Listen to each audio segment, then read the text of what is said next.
오늘은 우리가 그리스도의 높아지심에 대해서 배웁니다. 저번 주에는 우리가 그리스도의 낮아지심에 대해서 공부를 했는데요. 오늘은 높아지심에 대해서 배우게 됩니다. 그리스도의 낮아지심 여러분 기억하십니까? 네, 높아지심을 보면서 낮아지심을 다시 한번 찬찬히 기억해 볼 수 있기를 원합니다. 골로새서 1장 16절부터 20절까지 말씀이 되겠습니다. 우리 한 절씩 한번 읽어보십시다. 제가 16절 먼저 읽겠습니다. 만물이 그에게서 창조되되 하늘과 땅에서 보이는 것들과 보이지 않는 것들과 혹은 왕권들이나 주권들이나 통치자들이나 권세들이나 만물이 다 그로 말미암고 그를 위하여 창조되었고 또한 그가 만물과 앉아 계시고 만물이 그 안에 함께 섰느니라. 그는 몸인 교회의 머리시라. 그가 근본이시요 죽은 자들 가운데서 먼저 나신 이시니 이는 친히 만물의 으뜸이 되려 하심이요. 아버지께서는 모든 충만으로 예수 안에 거하게 하시고 그의 십자가의 피로 화평을 이루사 만물 곧 땅에 있는 것들이나 하늘에 있는 것들이 그로 말미암아 자기와 화목하게 되기를 기뻐하심이라. 아멘. 악한 행들로 멀리 있다가 마음으로 온 수가 되었던 너희를. 자, 우리 주보 보겠습니다. 주보를 한번 보시죠. 소요리 문답 저번 주에는 27문이었는데 오늘은 28문입니다. 제가 문제를 읽을 테니까 답을 한번 해보시기 바랍니다. 그리스도의 높아지심은 어떤 것인가요? 쭉 있노? 자, 읽어봅시다. 그리스도의 높아지심은 사흘 만에 죽은 자 가운데서 살아나신 것과 하늘로 올라가신 것과 하나님 아버지의 우편에 앉아 계신 것과 마지막 날에 세상을 심판하러 오시는 것입니다. 네, 자, 네 가지가 나오죠. 하나님의 그리스도의 높아지심 어떤 거예요? 첫 번째가 사흘 만에 죽은 가운데서 살아나신 네, 이게 뭡니까? 높아지심 사흘 만에 죽은 자 가운데서 살아나신 게 뭐죠? 부활이죠. 자, 그 다음에 두 번째는 하늘로 올라가신 것이 뭐죠? 승천이죠. 승귀라고도 하는데요. 승천입니다. 이 승천이라는 것은 하나님께서 예수께서 우와 이게 아닙니다. 원래의 자리로 가시는 겁니다. 알겠습니까? 자, 그 다음에 뭡니까? 세 번째? 재림. 아이고 넘어가 버렸는데요. 예, 우편에 앉으신 걸 말하는 겁니다. 우편. 자, 그 다음 마지막 네 번째는 마지막으로 재림. 예, 재림이죠. 심판을 위해서 재림하시는 거죠. 이 네 가지가 뭐라고요? 그리스도의 높아지심을 말하는 겁니다. 높아지심. 제가 물 한 잔 먹겠습니다. 근데 왜 뜨신 물 안 주셨죠? 구수한 냄새 나는데 이거 제가 배 아프다 그래서 일부러 안 주셨나? 예, 그렇습니다. 네 가지를 기억해야 됩니다. 이 네 가지만 여러분 잘 기억하시면 여러분들이 설명할 수 있다면 기독교의 핵심을 다 말하는 것과 마찬가지입니다. 처음이 부활이고 그 다음 뭐예요? 그 다음 뭐예요? 승천. 그 다음 뭐예요? 보좌 우편. 그 다음 뭐죠? 재림이죠. 예, 요 네 가지를 여러분들께서 말씀하실 수 있다면 충분히 기독교에 대해서 이야기하는 거라고요. 자, 그럼 낮아지심은 뭐였습니까? 에헤이. 십자가죠. 십자가에 못 박혀 돌아가신 게 낮아지심 아닙니까? 제가 저번 주에 막 이거 십자가까지 막 애들이 막 으윽 하면서 이렇게 들었는데 예? 이것까지 설명하면서 제가 이야기했는데 그걸 까먹으시면 어떡해요? 예? 다른 건 다 까먹으셔도 십자가는 반드시 기억하고 계셔야죠. 안 오신 분도 딱 집중하고 계신데 우리는 다 같이 함께 가고 있는데 잘 기억해 주시기 바라요. 자, 마지막 날, 마지막 때가 언제겠습니까? 그분이 오시는 날이 마지막 날, 마지막 때라고 했는데 그때가 언제겠어요? 여러분 종말에 대해서 한번 생각해 보신 적 있으세요? 우리는 어떤 사람들이죠? 성도는 어떤 삶을 살아야 되는 사람이죠? 오늘을 마지막처럼 사는 사람들이죠. 성경은 그렇게 말씀하죠. 마지막처럼. 그래서 우리는 거만한 자가 될 수 없죠. 순종하지 않는 마음으로 살 수가 없는 거죠. 언제 하나님께서 오실지 모르기 때문에 늘 종말을 대비하는 마음으로 살아가는 것이 바로 우리입니다. 그게 바로 그리스도를 높이는 겁니다, 여러분. 간단하게 이야기하면 그겁니다.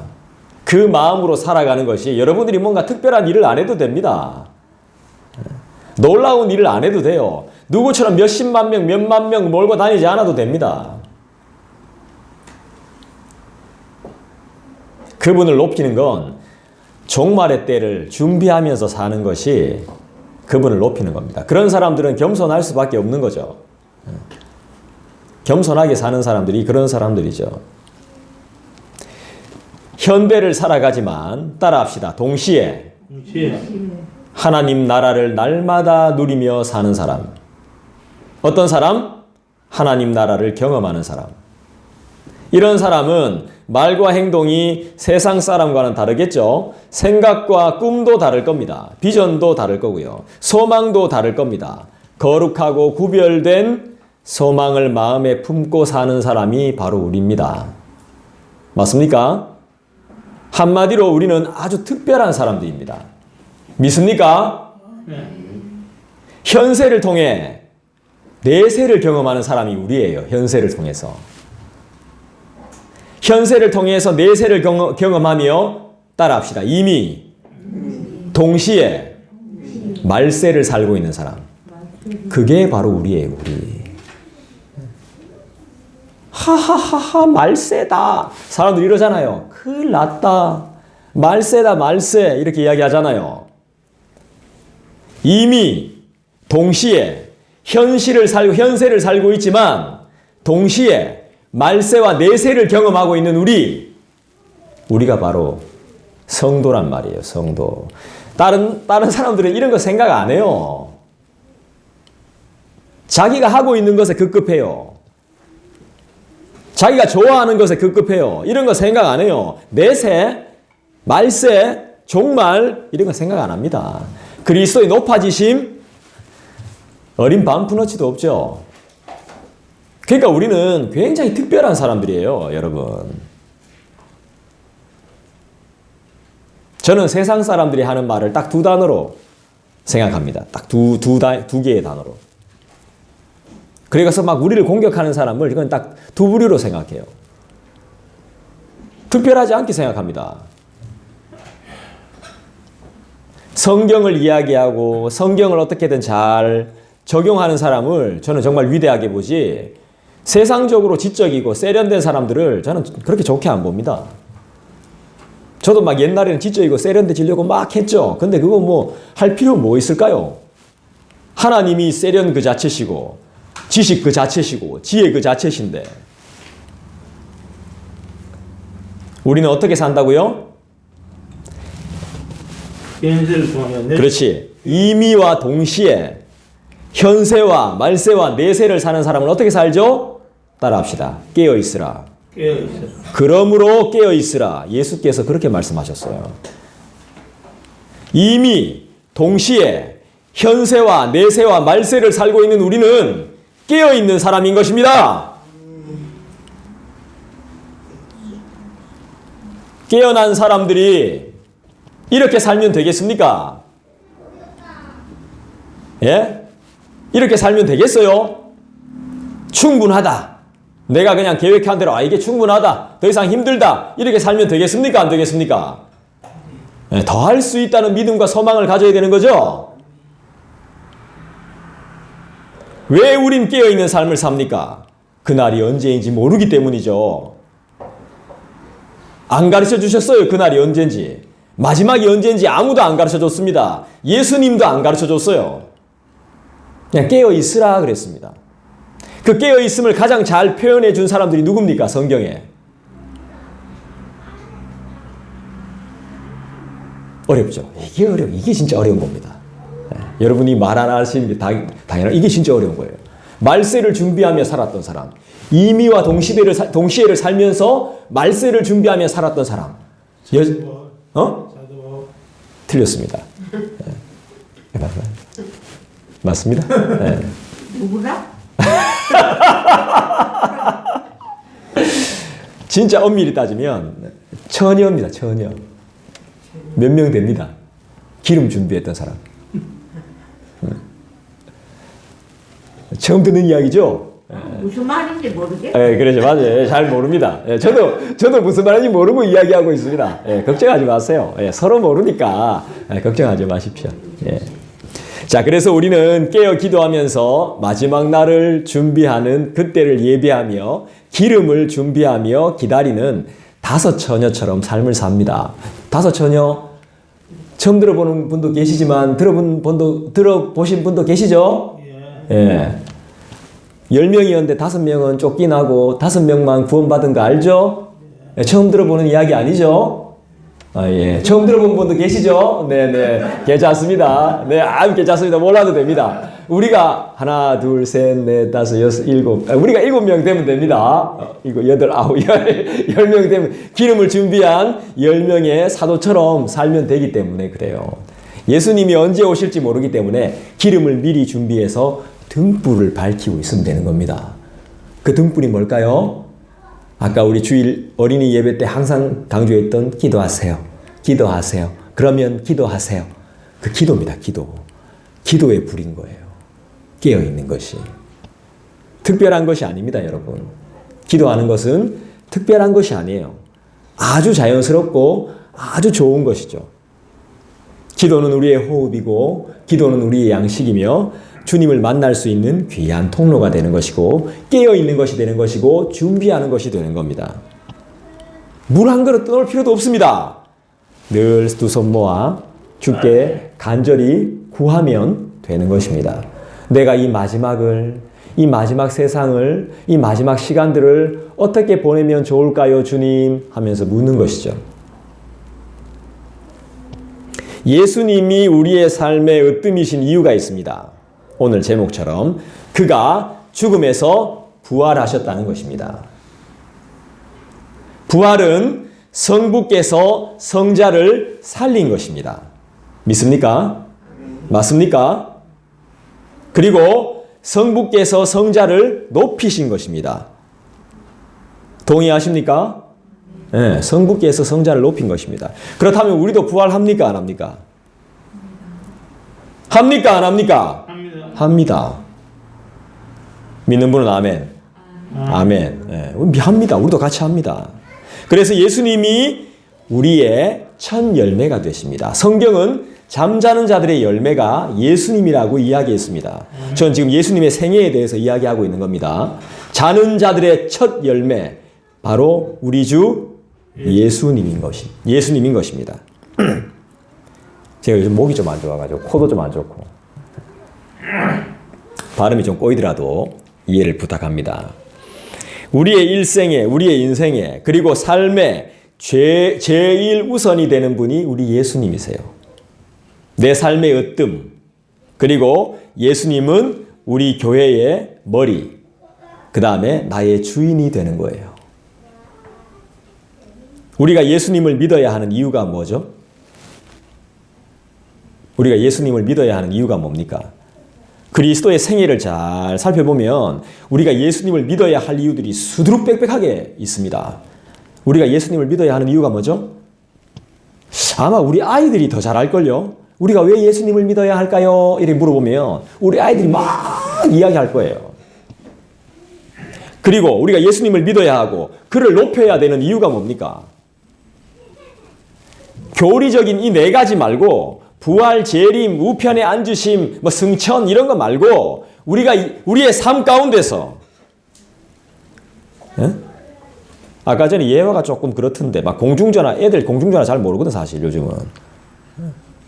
이런 거 말고 우리 잘 모르는 교리 말고 내 현실로 돌아와가지고 내가 예수님을 진짜 믿고 높여야 될 이유가 뭐예요?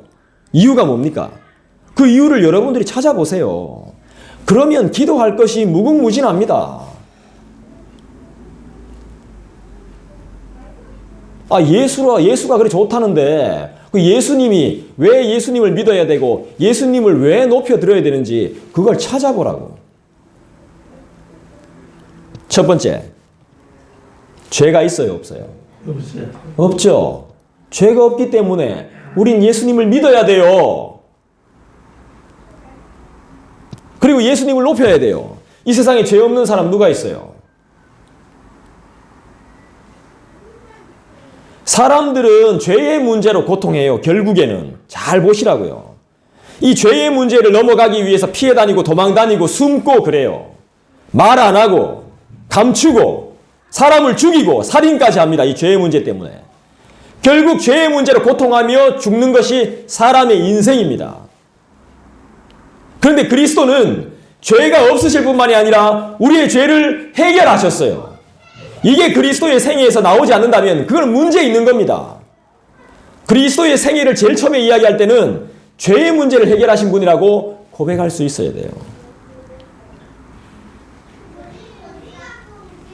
예수님이 인류의 죄의 문제를 해결하는 세상의 유일하신 분임을 우린 믿습니다.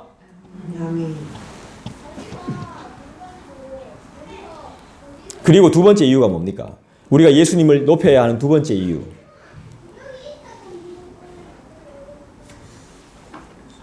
그는 정말 심오한 말씀을 하셨어요. 지금도 우리가 배우는 이 말씀을 예수께서 하셨단 말이에요. 그 누구도 말하지 못한 위대한 말씀을, 하나님의 말씀을 예수께서 하셨어요. 아멘? 우리가 가지고 있고 읽고 배우고 있는 이 성경, 바이블이 증거입니다. 영어 바이블의 뜻이 뭡니까? 부동산계의 바이블, 이 하면 뭐예요? 정석이란 뜻이죠. 예. 이걸 따라가야 되는 거예요. 바른 길이란 말이에요. 바른 길. 우리가 따라가야 될 길이란 말입니다. 바이블. 수학의 바이블, 영어의 바이블. 바이블이란 말을 안 쓰고 뭐 홀리 바이블 막 해야 돼 그래가지고. 성경 책이 거룩한 게 아니고 그 내용이 거룩한 것이죠. 책을 신부 뜰듯이 하면 안 됩니다. 자꾸 사람들이 킹 제임스 버전 그거 하는 사람들 그거 자꾸 성경책에 너무 목매가지고 하나님이 아예 원본을 없애쁘잖아.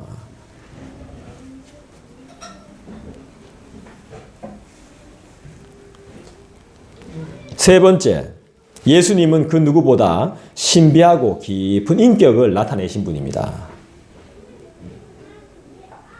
네 번째, 쉽게 기적을 행하시는 분입니다. 쉽게.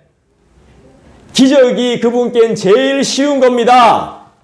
아멘. 그래서 우리는 구하는 겁니다. 주님 제일 쉬우신 기적을 우리에게 베풀어 주시옵소서. 그분한테는 가장 쉬운 거고 가장 우스운 일일 수도 있습니다. 기적을 베푸는 것. 그리고 그리스도는 사랑 그 자체셨습니다. 사람을 너무 사랑하셨어요. 우리와는 다르게. 사랑으로 가득 찼던 분이었어요. 믿음, 소망, 사랑 그 자체가 바로 예수셨습니다. 지금 이제 몇 번째죠? 6번째. 그는 죽음을 이기셨습니다. 아멘. 이 땅의 위인들 중에 4대 성인이라고 말하는 사람들 중에 죽음과 싸워서 이긴 사람이 있습니까? 있죠. 예수밖에 없죠. 예수님 외에는 가능하지 않습니다. 죽음과 싸워서 이기는 사람이. 그래서 예수를 뭐라 그래요? 생명에 따라합시다. 주인이라고 하는 겁니다. 마지막 7번째. 그분은 인류의 영적인 궁핍을 해결하시는 분입니다. 우리의 문제를 해결할 수 있는 유일한 분이 따라합시다. 예수 믿으세요. 네, 예수 믿으세요. 여러분들이 예수를 깊이 사랑하면 끝납니다. 저는 목회를 하는 목회자잖아요. 제 목회 철학이 있습니다. 그리고 저의 신학에는 복음 빼면 시체입니다. 그 복음은 그리스도입니다. 그죠? 그리고 말씀이신 예수입니다. 오늘 말씀은 우리 주 예수 그리스도는 만물의 창조주뿐만이 아니라 그 창조의 주권자이심을 명확하게 보여줍니다. 골로새서 말씀이. 그리고 그 어느 것도 그리스도 안에서 창조되지 않은 것이 없고, 그래서 구원도 그분께 속해 있다는 겁니다. 구원은 그리스도와 연합을 통해서만 가능하다고 말씀하고 있습니다. 부부가 연합하듯이 우리가 그리스도와 연합해야만 구원이 가능한 것입니다. 우리가 그리스도와 연합해야만 죄의 문제에서 자유할 수 있습니다. 16절이 그걸 암시하고 있습니다. 예수님의 영광을 위해서 우리가 만들어졌습니다. 17절 여러분 한번 읽어주시겠습니까? 시작.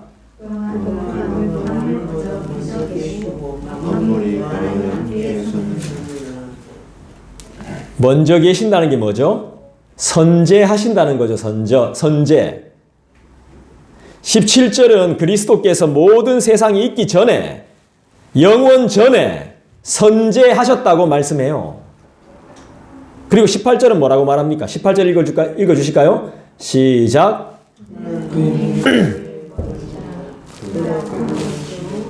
주님 가운데서 언제나 뛰는 제 만물의 으뜸이 되려왔으니. 주님이 으뜸이에요. 그죠? 왜 그래요? 우리의 근원이기 때문에 그래요. 생명 가진 자들의 근원이기 때문에 그래요. 근원. 근원이 무슨 말인지 알죠? 네, 근원. 그 다음에 죽음을 단번에 정복하셨어요. 난 예수님이 너무 좋아요. 그래서 난 예수님과 평생 살고 싶어요. 죽음을 단번에 정복하시고 죄를 단번에 정복하시고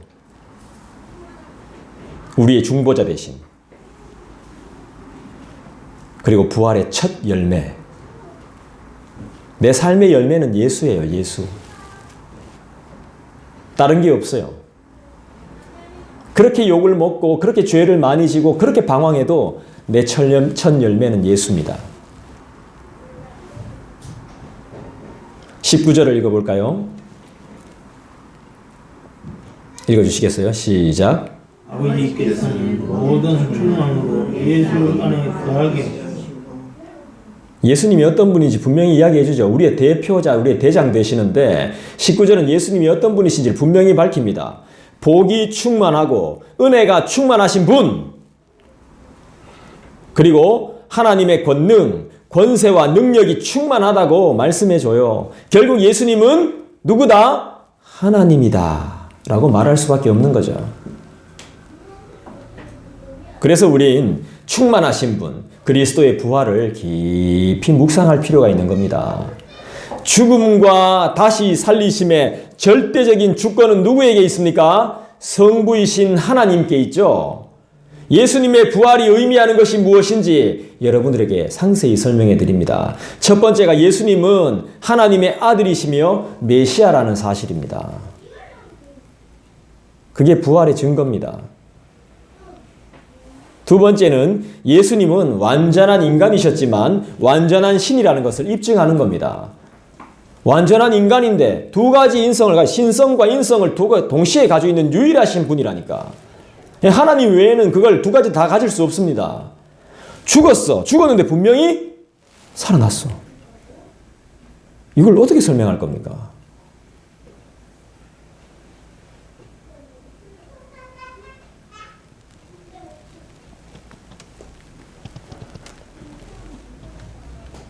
그리고 죄가 없으신 분. 우리는 예수님을 믿음으로 의롭다 하심을 얻는 것이죠. 예수님 때문에 뭐가 되는 거죠? 의인이 되는 겁니다. 믿습니까? 그래서 우린 예수님 외엔 자랑할 것이 아무것도 없습니다. 예수님의 절대적인 희생을 통해서 우린 죄 용서를 받았고 선함을 넘는 의로움을 받은 것입니다. 어린 자녀들이 부모에게 용돈을 받아야만 돈이 생기는 것처럼 우린 예수님께 의롭다함을 선물 받은 거예요. 이게 아주 제가 예를 아주 수준 낮게 드리는데 그런 거예요. 우리가 용돈을 받아야지, 월급을 받아야 하듯이, 월급은 일하고 받는 거잖아. 그건 제외하고 용돈은 그냥 주는 거잖아.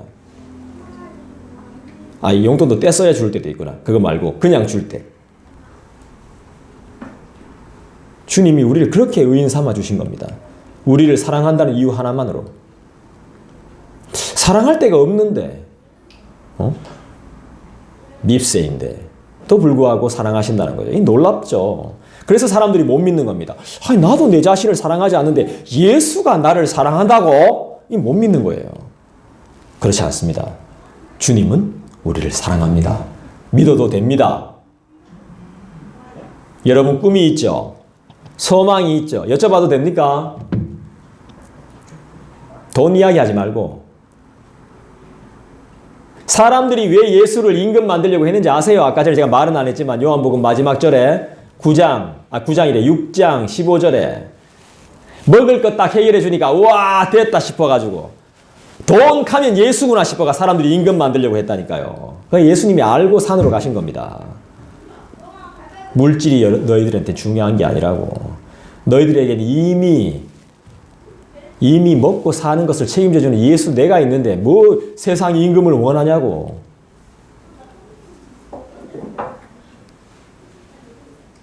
여러분의 소망이 뭡니까? 예수님이 십자가에 못 박혀 죽으셨다가 며칠 만에 부활했죠? 3일. 그렇죠. 그렇다면 여러분은 예수님을 믿는 우리도 부활한다고 믿을 수 있겠죠? 이게 소망이 돼야 돼요. 이게. 부활은 죽었다 살아나는 거예요. 사는 거에 소망을 둬야 되는 거예요. 사는 거. 죽을 위기가 됐지만 살 수 있다는 소망을 가져야 되는 거예요. 그게 여러분들의 소망이 돼야 됩니다. 우리의 진짜 소망이 뭐가 돼야 된다고 이야기했죠? 다시 사는 것. 죽음이 끝이 아니라 예수님과 다시 사는 것이 우리의 참 소망입니다. 예수님을 모르는 사람들은 이런 꿈을 꿀래야 꿀 수가 없습니다. 예수님은 어떤 분이죠? 이래 물으면 또 모른다 카이. 예수님 어떤 분입니까? 요한복음 11장 찾아보시죠. 요한복음 11장.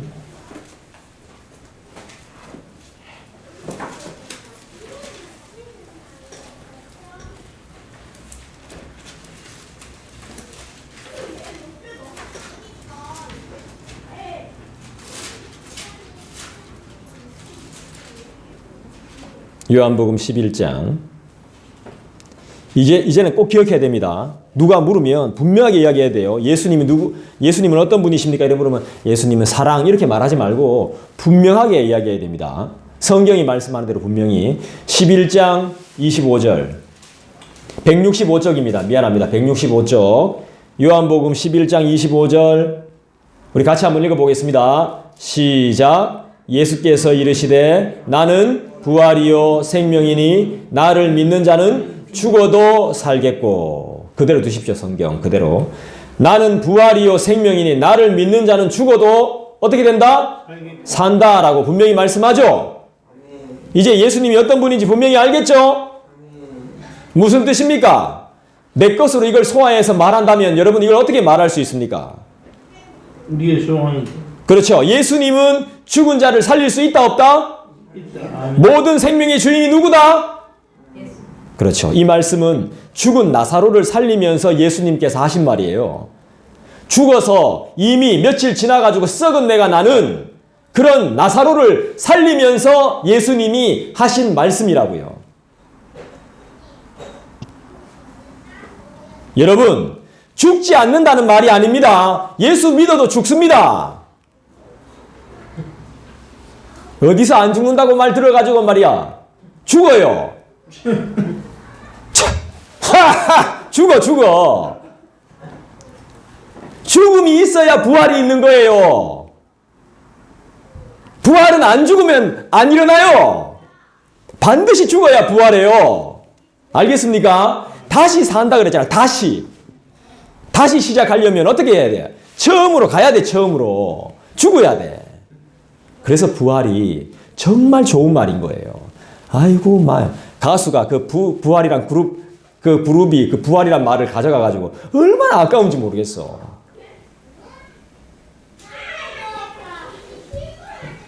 인간은 타락한 현실 때문에 죽음과 고통과 슬픔과 괴로움과 상처를 엄청나게 받습니다.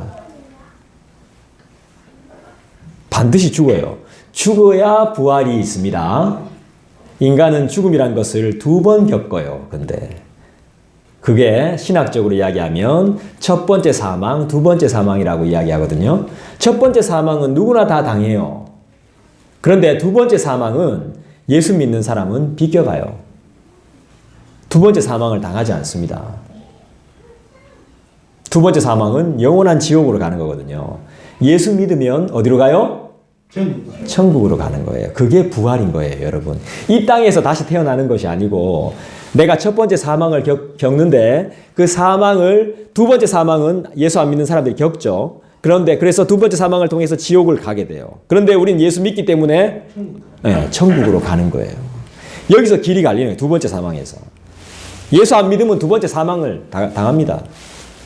제 동생이 옛날에 이런 이야기를 했습니다. 저한테. 아버지 돌아가실 때 화장하니까 아버지를 2번 죽이는 것 같다. 이런 이야기를 했었어요. 실제로 2번 죽이는 거예요. 그게. 그러면 나는 우리 사장님 옆에 가면 첫 번째 죽음은 누구나 다 겪는 것이고 두 번째 사망은 천국으로 가는 것이죠. 예, 사장님 옆으로 가시겠죠. 예. 모르겠어요. 사장님 지옥 가셨는지 천국 가셨는지 제가 잘 모르겠지만 아마 천국 가지 않으셨을까 하는 조심스러운 생각이 듭니다. 모든 생명의 주인이 누구니까? 하나님이신 예수님이니까. 우리가 왜 예수 믿어야 하는가 하면 두 번째 사망 때문입니다. 두 번째 사망을 안 당하기 위해서입니다. 이건 욕심이 아닙니다. 내가 해야 될 걸 모르고 딴 걸 하고 있는 사람이 그게 욕심이지. 피아노에 앉아 있어야 되는 사람이, 딴 데 가가지고 딴짓 하고 있어. 그게 욕심인 거지. 여기 있어야 되는 사람이 딴 데 가가지고 막 나팔 불고 있으면 그게 욕심 부리고 엉뚱한 생각하는 거지. 왜 교만한 거지? 우리가 두 번째 사망을 안 맛보기 위해서 예수를 믿는 것은 욕심이 아니에요. 소망인 거예요, 소망. 소망과 욕심을 구별을 잘해야 됩니다.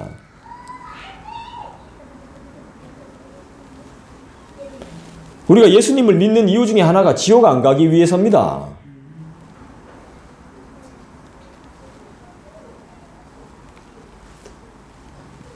천국에 대한 간절한 소망 때문이죠.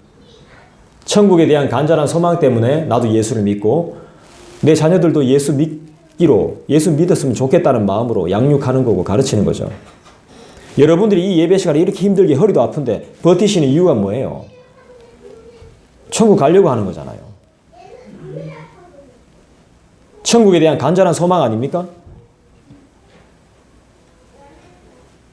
그곳은 성경에 뭐라고 표현되어 있죠?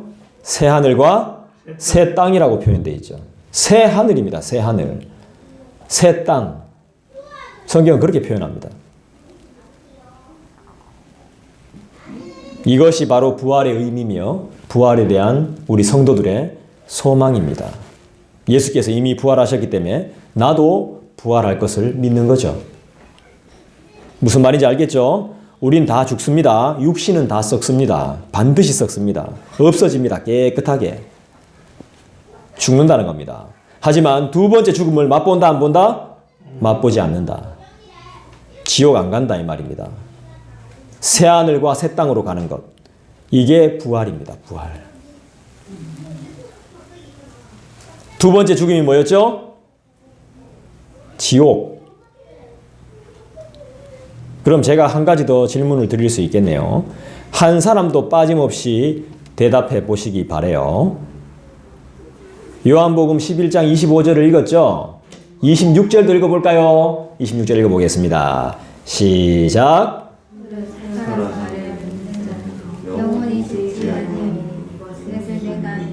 질문합니다.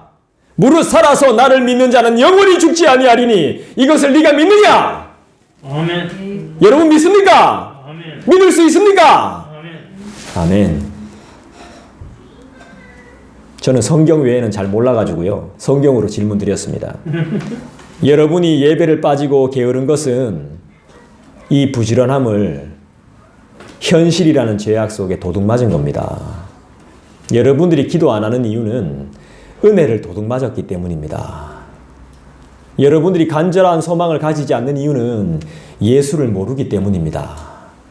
새하늘과 새 땅이 어딘지도 모르고 지옥이 어딘지도 모르는 그런 무지함 때문에 여러분들이 기도 안 하는 겁니다. 예수 안 믿는 거고 예배를 소홀히 하는 겁니다. 예배를 견디고 있는 겁니다.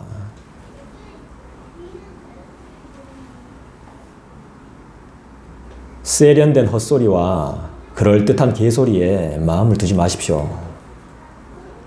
내가 거기에 빠져봐서 너무 잘 압니다. 노련함, 우리한테 노련함이 필요한 게 아니에요. 저는 정말 노련하고 싶었고 정말 샤프하고 싶었습니다. 근데 그거 아무 소용없더만요. 우리한테는 정말 순진할 정도로 그리스도를 바라보는 그런 간절한 소망이 있어야 되는 겁니다. 주님, 내가 할 말을 내 입에 좀 넣어 주십시오.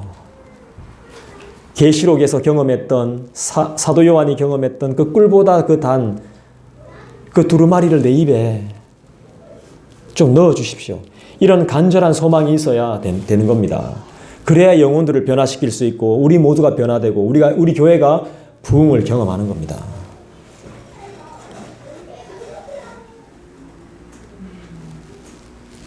제가 거친 표현을 한 번씩 하는데 정말 미안합니다. 여러분들에게 상처를 주려고 하는 게 아니라 갑자기 번뜩 생각나가지고 할 때가 있습니다. 저는 이게 하나님이 저한테 주시는 세미한 음성이라고 봅니다. 저는 여러분 앞에서 말을 잘하고 글을 잘 쓰는 사람이 절대 아니거든요. 얼렁뚱땅하고 대충 사기치고 막 이런 걸 늘 즐겨하고 거짓말도 잘하기 때문에 오히려 그런 스타일이지 막 진실을 말하고 하나님의 말씀을 쪼개고 해석하고 이런 부분 굉장히 연약한 사람입니다.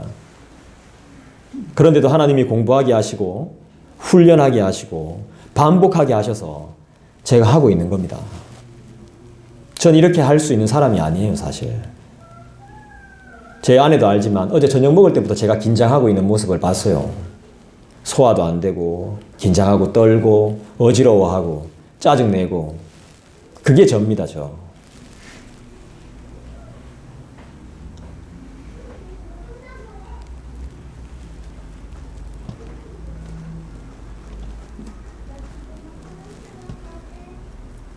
우리가 기도하지 않는 이유는 예수를 높이지 않는 이유는 풍성함과 은혜를 도둑맞았기 때문이에요. 그분이 주시는 넉넉함을 도둑맞기 때문이에요, 우리가. 아니면 싫어해서 그럴 수 있습니다. 그럼에도 불구하고 내가 귀찮고 안일하고 열심히 없는 이유는 여러분들이 계속 이런 것들을 도둑맞고 있기 때문에, 은혜를 도둑맞고 있기 때문입니다. 성경을 사랑하지 않고 말씀을 사랑하지 않고 예배를 사모하지 못하는 이유,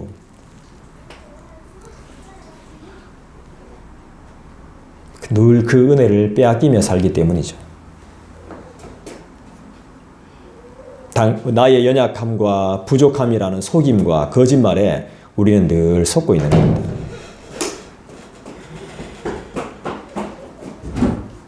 한계가 있어서 못한다는 것은 잘할 수 있다는 마음을 늘 도둑맞고 사는 거예요.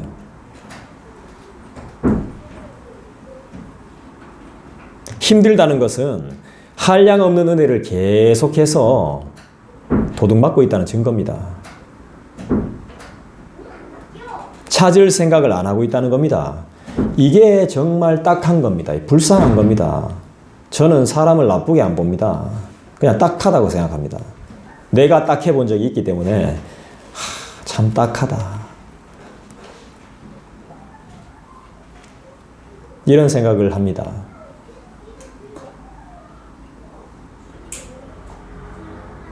그래서 어떤 단체나 어떤 협회들은 막 구호를 외칩니다. 아자! 아자! 이런 거 안 잊어버리려고, 도둑 안 맞으려고. 근데 그래도 도둑 맞더라고. 어떻게든 열심히 해보려고 합니다. 그거 좋죠. 굉장히 좋은 겁니다. 나쁘다고 말할 수 없거든요. 그런 것들이 필요할 때도 있어요, 인간들은. 사람들은 그런 게 필요해요. 동기를 제공하기 위해서. 근데 동기가 뭐가 되는지 잘 모르는 것 같아. 막 외치고 막 나누고 막 으쌰으쌰 이거 막 하고 이게 이래가지고 다 되는 게 아니거든요. 영적인 부분들은. 제가 많이 해봤거든요. 정말 진짜 많이 해봤어요. 제가 대했던 분들 중에 진짜 황당했던 분들이 누구냐 하면 내한테 와가지고는 담임 목사님 욕하고 담임 목사님한테 가가지고 내 욕하고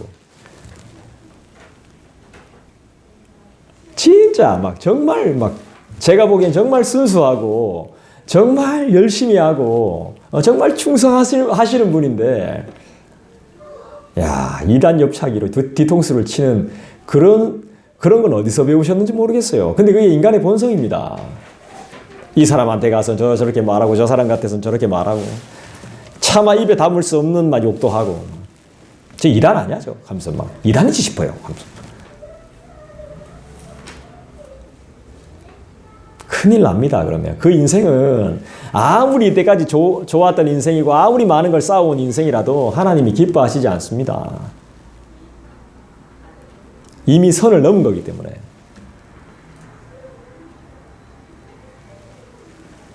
우리는 죄악되고 물질이 최고라고 우기는 세속 사회에 몸을 담고 있습니다.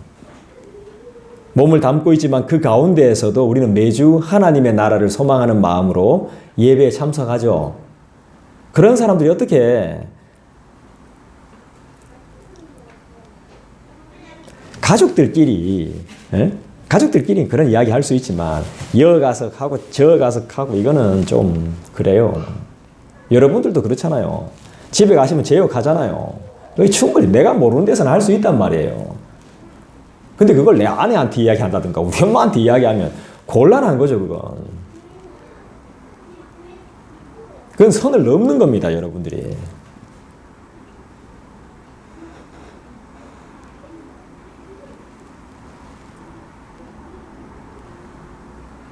그래서 우리의 삶을 전쟁 같은 삶이라고 하는 겁니다. 언제 폭탄 맞을지 모르고 언제 수류탄을 던질지 모르고 언제 총을 쏠지 몰라요.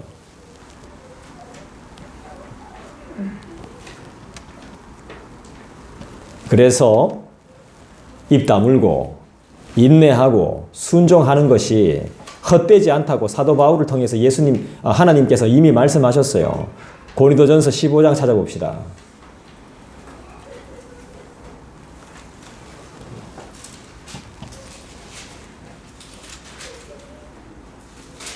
고린도전서 15장 284쪽 신약성경 284쪽입니다.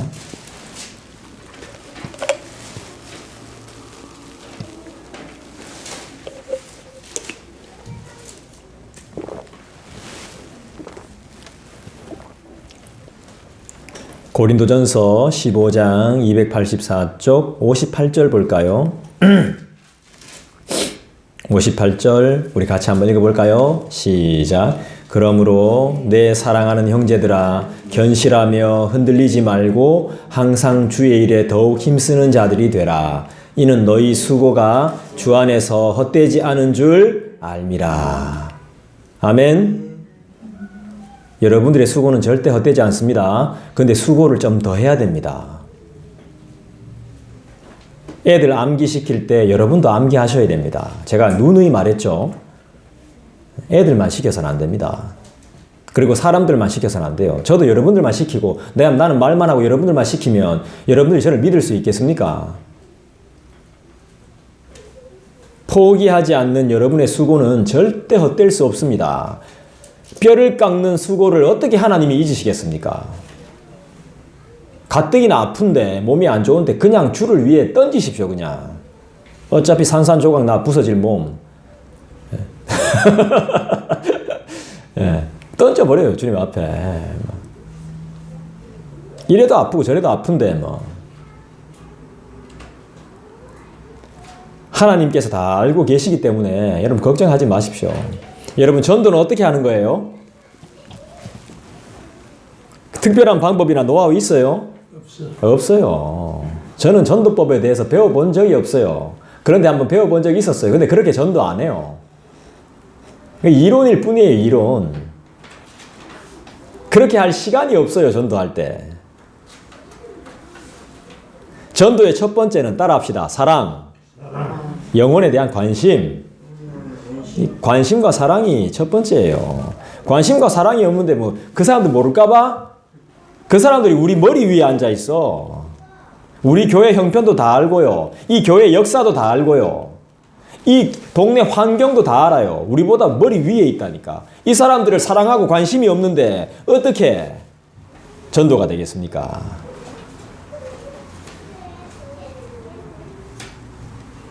사랑과 관심 하나면 충분합니다. 어렵죠? 사랑과 관심 가지는 거 어렵죠? 어려워요. 그런데 그러면요, 어려운데 이 어려운 전도를 왜 해야 되는 거죠? 이 어려운 걸 왜 하려고 합니까?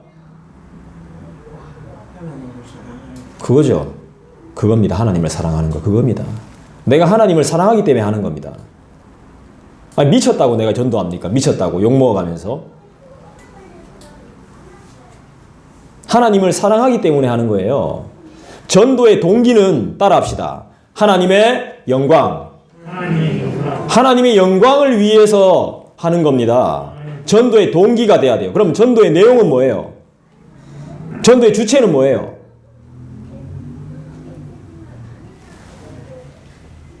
천국 가자. 그렇지.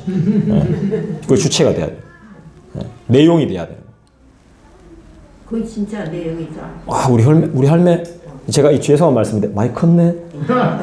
이야. 할매 사실이잖아. 하산해도 되겠다. 예, 그게 내용이 돼야 되고 실질적으로 주체가 돼야 돼. 주체는 예수님이 돼야 되겠죠, 그죠? 예. 하나님의 영광이죠. 하나님의 영광을 위해 하는 것입니다. 하나님의 영광을 위해서 여기 서서 제가 설교하고 하나님의 영광을 위해서 앉아서 말씀 듣는 겁니다. 하나님의 영광을 위해서 하는데 대충 할 수 있겠습니까?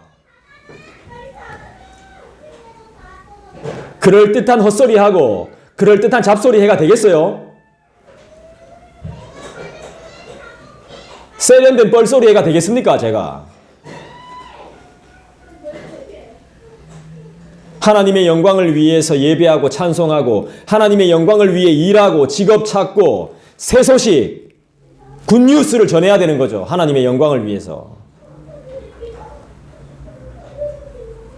영광이 빠진 말들은 아무 소리, 그 다 헛소리입니다. 그 영광이 빠진 말들은.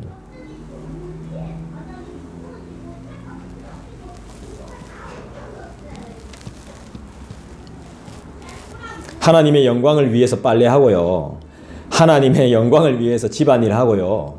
하나님의 영광을 위해서 자녀 양육해 보십시오. 돈도 일도 다 하나님의 영광을 먼저 생각해서 한번 해보십시오. 그리고 내용은 진리이신 예수님이 내용이 돼야 되겠죠. 그리스도의 생애를 잘 배우고 잘 묵상하십시오. 반드시 사용되어질 때가 있을 겁니다. 쓰임 받을 때가 있을 거예요. 분명하게. 전할 메시지 없이 전도와 선교는 안 돼요. 내 걸 가지고 있어야 되는 거예요. 내 걸. 한마디. 그 바쁜 시간에 사람이 3초 이상 시간을 안 준단 말이에요. 그때 딱 한마디 칠 수 있는 거. 그걸 내가 가지고 있어야 돼요. 내가 배운 바에 대한 지식과 확신이 없으면 반드시 화를 당하게 돼요. 아무나 붙들고 2시간 이상 말할 수 있는 복음의 실력이 돼야 돼요. 여러분들은. 아니면 최소 30분이라도. 성경이 뭐라 말했죠? 등경 아래 감추어진 등불은 집안을 밝힐 수 없다고 분명히 말합니다. 하나님의 영광을 드러내는 복음의 열정을 허락하시기를 여러분들이 정말 간절히 기도하셔야 됩니다. 아멘. 이건 여러분 스스로의 몫입니다. 누가 가르쳐 줘서 되는 게 아닙니다. 여러분들이 찾고 발견하셔야 됩니다. 학생은 공부를 스스로 해야 됩니다. 직장인과 어른은 자기 일을 스스로 해야 됩니다. 돈도 스스로 벌어야 됩니다. 사명자도 마찬가지입니다. 목회자도 마찬가지입니다. 성도도 그렇습니다. 우리 정도 되면 스스로 할 수 있어야 됩니다. 제가 몇 번을 부탁드렸죠. 밴드. 여러분이 무신경하신 만큼 반드시 받게 될 겁니다. 하나님을 경외하는 것은 남이 시켜서 되는 것이 아니에요. 흉내 내는 건 더 위험해요. 저 이제 모델 없어요. 예전에 모델이 있었거든요. 설교할 때 설교자의 모델이 있었어요. 근데 저 지금 이제 모델 없습니다. 흉내 내봐야 아무 소용 없다는 걸 내가 알게 됐기 때문이죠. 솔직히 전 사도 바울 흉내 내고 싶습니다. 사도 바울 흉내만이라도 한번 내보고 싶어요. 그런데 말씀은 예수 닮아라 이래 이야기하더라고요. 네. 제가 어떤 배우 좋아하는지 알죠? 오랫동안 좋아하고 있습니다. 저 국민학교 6학년 때부터 그 홍콩 배우 막 닮으려고 애 막 썼어요. 막. 근데 안 닮아져요. 예수 닮는 게 더 빠르고요. 예수 닮는 게 더 풍부하고 더 넉넉해지는 겁니다.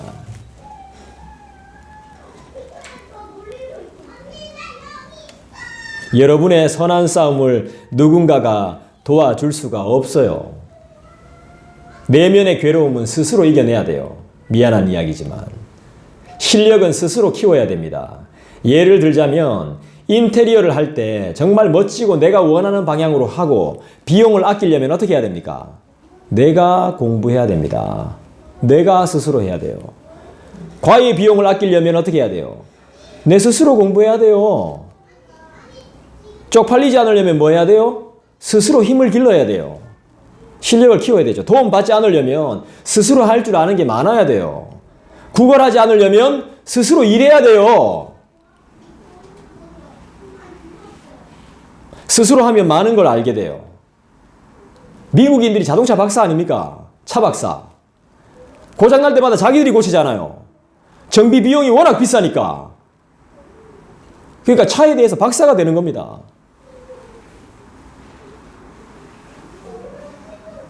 자기 자신이 고장이 날 때, 문제가 있을 때 스스로 한번 질문해 보시고 문제를 풀어보세요. 스스로 말입니다. 모르겠다고 말하지 말고 핑계대지 말고 그러다 보면 분명히 해결되어져요. 해결점을 찾게 됩니다. 뭐가 문제인지. 그 과정을 통해서 분명히 묵상과 기도는 빠지지 않을 것이 분명하기 때문이죠.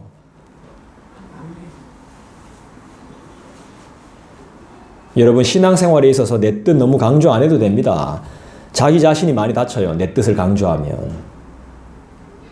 왜냐하면 여러분들은 부분을 보고 있기 때문이거든요. 전체를 못 보거든요. 요거 보고 판단하거든요. 요거 보고. 말 한마디에 상처받거든요. 그 눈빛 한 번에 상처받거든요.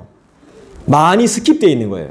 다 못 봐요. 여러분들은. 다 보기도 싫고 귀찮고 바쁘고 시간 없고 딱 요 부분만 보는 겁니다. 그렇기 때문에 여러분의 뜻을 강조하면 안 됩니다. 분명히 상처받습니다. 그런 것 때문에 힘들어집니다. 자기 자신이 다칩니다. 위험해질 수도 있습니다. 그래서 우리 예수께서 뭐라 그러셨죠? 깨어있으며 순종과 복종을 말씀하셨죠. 인내와 그게 가장 지혜로운 것이라고 주님은 말씀하셨습니다. 그래서 저는 많이 생각했습니다. 로마서 8장을 한번 찾아보실까요?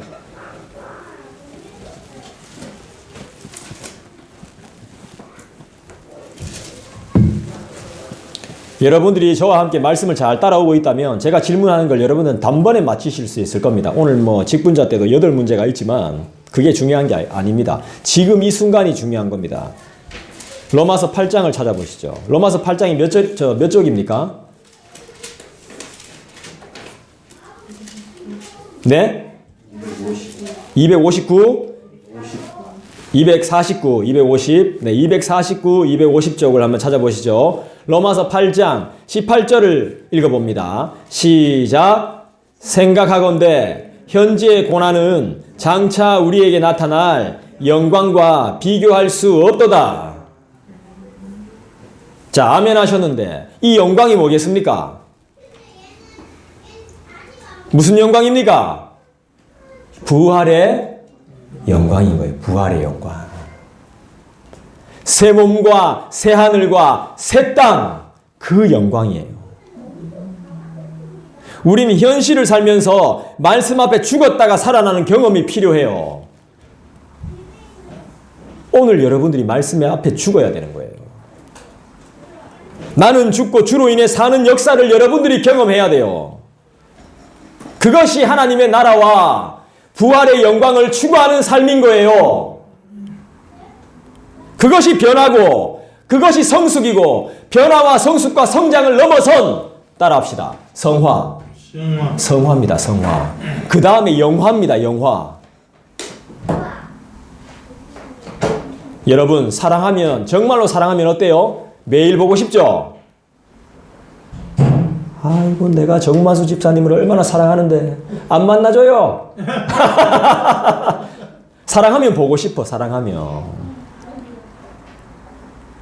말도 안 돼. 가보면 막상 가보면 뭔데? 왜? 하면 그냥 얼굴 보고 싶어가지고 특별한 것도 없어. 아 커피 한잔 하자고.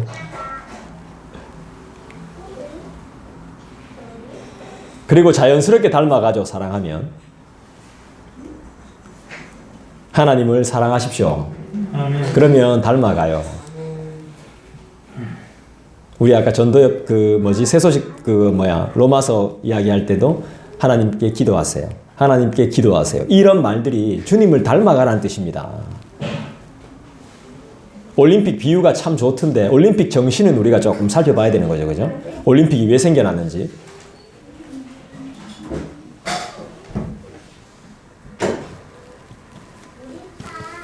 그리고 여러분 이 단어를 한번 생각해 보십시오. 공유. 배우 공유 말고 공유. 이게 무슨 뜻이죠? 그렇죠. 함께 한다는 거죠. 우리 예수님과 함께 공유할 게 참 많죠. 그리스도의 생애를 보면 함께 할 게 너무 많아요. 그리스도의 삶을 보면 우리가 진짜 함께 해야 될 게 공유할 게 참 많아요. 뭡니까? 그분의 인내, 그분의 사랑, 그분의 순종, 그분의 인자하심, 그분의 계획, 그분의 뜻, 그분의 말. 이런 것들이 다 우리의 기도 제목 아닙니까? 기독교는 참 위대한 종교죠. 천국을 가지고 있기 때문이에요. 기독교는 참 위대한 종교입니다. 전지전능을 소유하고 있거든요. 기독교는. 우린 죽어서도 나라를 받고 땅을 얻습니다. 너무 대단하지 않아요? 네, 죽음을 이긴 자, 죄와 싸워 이긴 자, 마귀와 싸워 승리한 분을 우린 소유하고 공유하고 함께 살고 있습니다. 근데 뭐가 무섭습니까? 뭐가 더 부족합니까? 예수 안 믿는 게 손해지. 더 안타까운 것은 제대로 안 믿는 건 더 손해지. 여러분 힘들면 힘들수록 더 힘을 내셔야 돼요. 운동선수는 그 힘든 훈련을 또 하고 또 하고 반복하니까 반복하고 나서 뭐라고 말하느냐 하면 몸이 가벼워지더래. 계속 반복하니까. 어르신은 막 그렇게 안 해도 됩니다. 그래 안 해도 되고. 뭐 운동하러 간다 오늘부터 막 우리 목사 안 가더라. 그렇게 안 해도 됩니다. 네. 말씀을 반복하시면 됩니다. 말씀을. 성경 읽는 것을 반복하시면 돼요. 뜻은 잘 몰라도.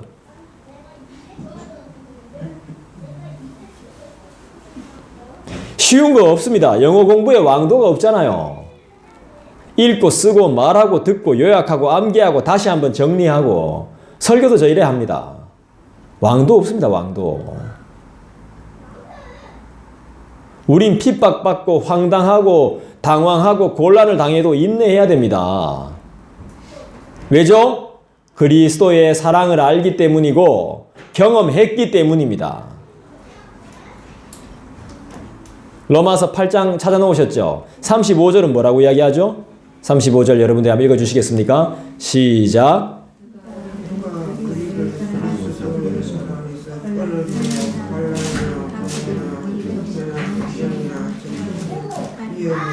사도 바울이 이야기를 왜 했을까요? 누가 우리를 그리스도의 사랑에서 끊으리요? 환난, 곤고, 박해, 기근, 적신, 위험, 칼. 이게 우리 세상에 있다는 말입니다. 환난 당합니다. 곤고 당해요. 박해 당하고 기근 당하고 위험, 칼. 칼에 찔려 죽은 사람 있잖아요. 이런 것들이 우리의 삶을 망가뜨리게 허락할 수 없죠. 적신이 뭡니까? 에? 적신이 뭐예요?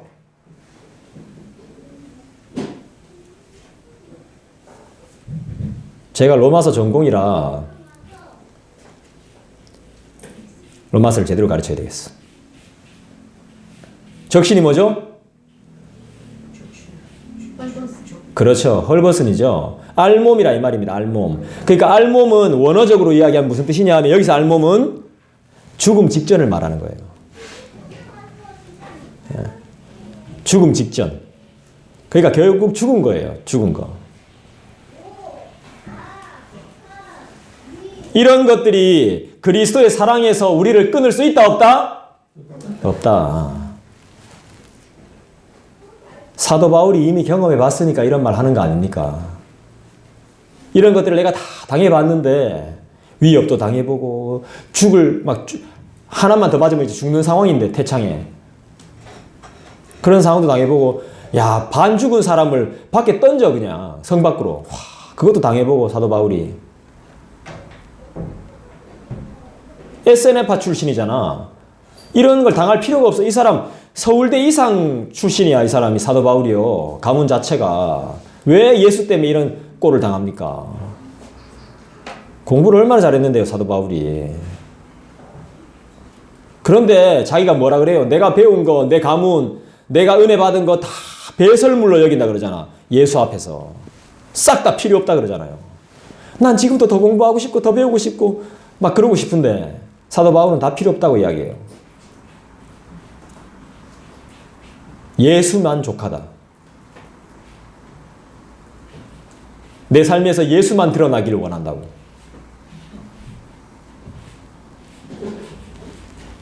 어떻게 그리스도의 사랑에서 끊으리요? 절대로 끊지 못한다 이거지.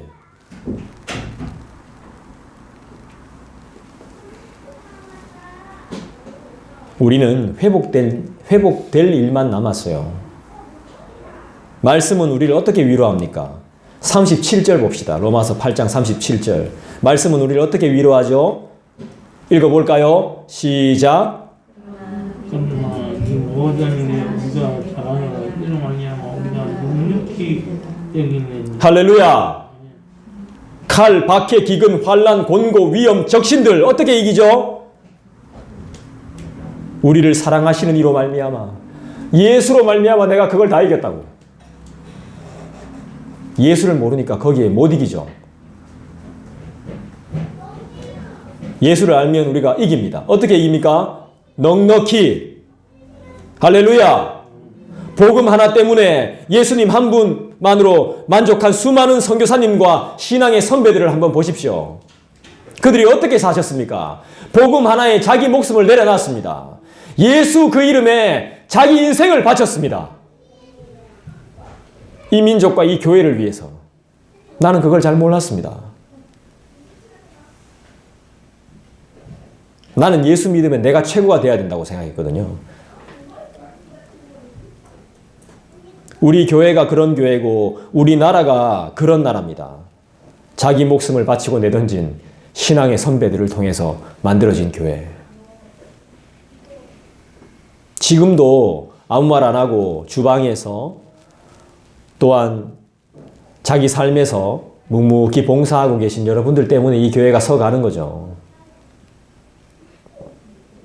여러분들이 기도 많이 해주시고 계신 거 압니다. 목사를 위해서, 말씀을 위해서, 교회를 위해서, 그리고 하나님의 영광을 위해서.